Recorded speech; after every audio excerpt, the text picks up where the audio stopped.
I'm Malik Muhammad, and I'm here on behalf of Diversify World. Brilliant. Now, can you talk me through your session that you held today and what topic you covered?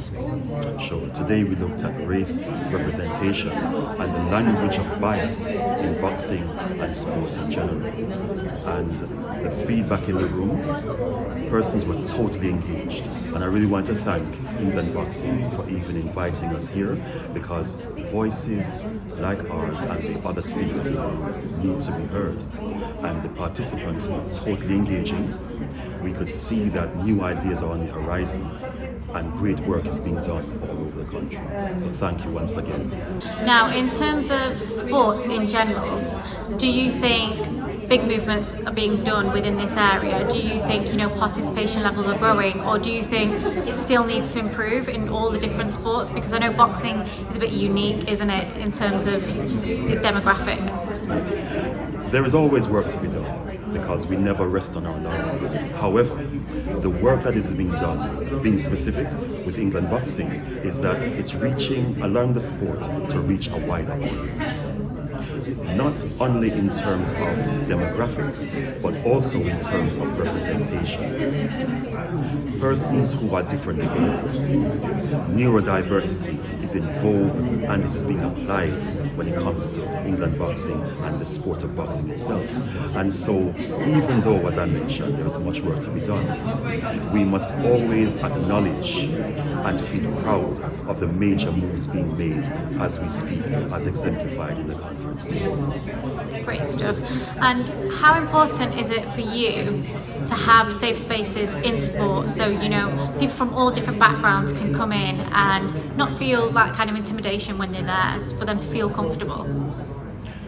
We're living in a rather hostile world in many ways, and sports, like music, provides a very positive environment for persons to grow, to literally feel safe sometimes, and to be among persons who are members of their tribe.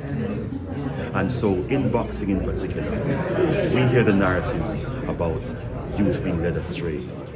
We know about the way they need places because youth centers are being closed down, etc., because of budget fund cutting, etc. And so with boxing in particular, it also allows persons to develop discipline, strategy, consistency, and being rewarded in real time. It also affects the neuro pathways in their minds, because they're doing things consistently and over again, so it becomes embedded within every fiber of their being. And so in my view, it's very important for those reasons to have and develop and maintain safe spaces. And obviously you've been in some of the other sessions here today as well. Have you enjoyed them? And do you feel like the actual event itself was organised well by England Boxing? I'll start by commenting on the level of organization of this conference. The smaller details matter. For me, this is why this conference was so fantastic and such a success. The range of speakers covering areas that may seem not related to boxing, but are interconnected. As I sat through the various sessions, for me it was the holistic approach that really made this conference so successful.